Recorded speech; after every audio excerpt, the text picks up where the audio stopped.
Hey guys, so it's the Pepper Preppers again, and I'm showing you my parents' food storage. This is their pantry food storage. They do have bigger bulk containers, but this is where they keep it for easy access so the grandkids and everything can get into it, and it's a beautiful display. So hopefully you enjoy this while we walk you through different options. And the nice thing is these are things that you have on hand if you're someone who cans, and it means you're storing in glass instead of plastic, which is kind of nice. Yes. Oh, and food storage. You store what you use what you store. It's kind of pointless to put stuff into storage that you'll never use. That's a waste of time, that's a waste of money, that's a waste of resources. So if you're going to store it, use it.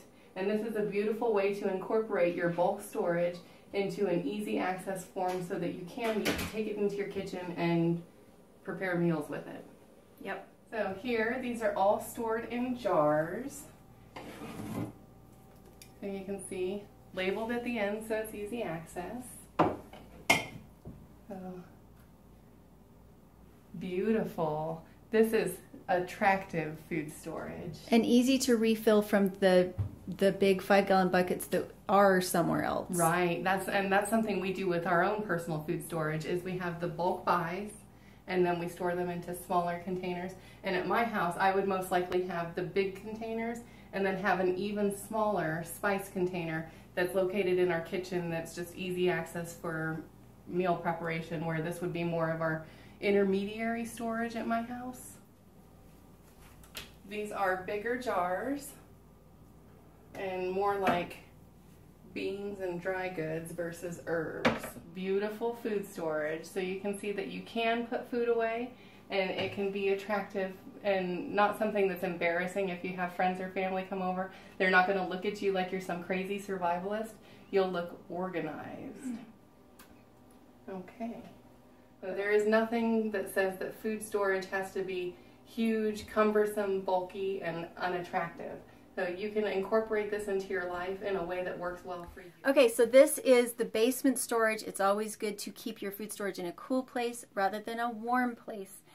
If you don't have a basement, that might not be an option if you're in a super warm area or an area where you have sub-water, where you have water that comes up, so you can't have a basement. I guess do your best. But in our area, we have a pretty good frost depth and cold basements. So these are 5-gallon buckets, and these ones actually have the lids that twist off, so they'll keep insects out, but they also, instead of having to pry the lid off, they just come off like that. This is my dad's brainchild. He loves things to be super, super tidy. So they have a few canned goods, but you'll see they don't have a ton of canned goods. Most of what they have that's for long-term storage is going to be dry goods, and that's because it keeps a long time, and all you have to do is add water, and you can get a larger variety of food out of dry goods than you can with something that's pre-seasoned with water in it. My family has a lot of food sensitivities to preservatives and gluten and a lot of different additives, and so they're very choosy about what they use. A lot of it's organic. My parents get a lot of stuff from Azure Standard, and but this is what it looks like.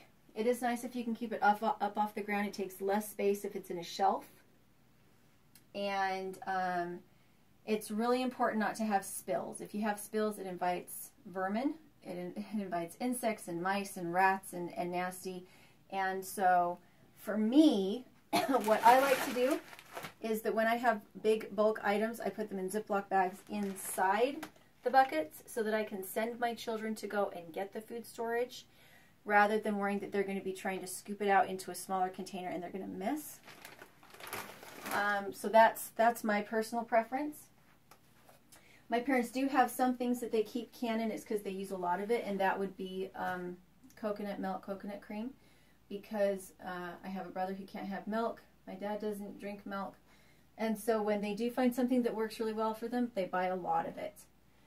And so this is a much smaller amount of food storage than they had when I was a kid, because they had 7 kids, 9 people in the family.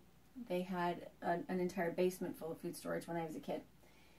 And once they didn't need it anymore, we turned it into animal food. We cooked it for pigs, we cooked it for chickens and ducks, and it kept my chickens and ducks and pigs in food for 5 years, I think. All the food storage that we had that wasn't to be used for people because we couldn't eat it anymore.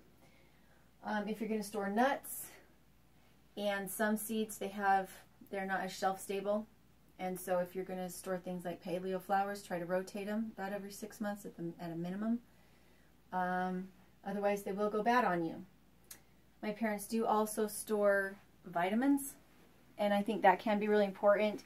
If you have problems with your health and you know that you have certain medications that you need, make sure you have enough on hand that you can find replacement. If my parents keep it just because, you know, if somebody went out of business, their main supplier, it would give them time to find more vitamins that could replace them.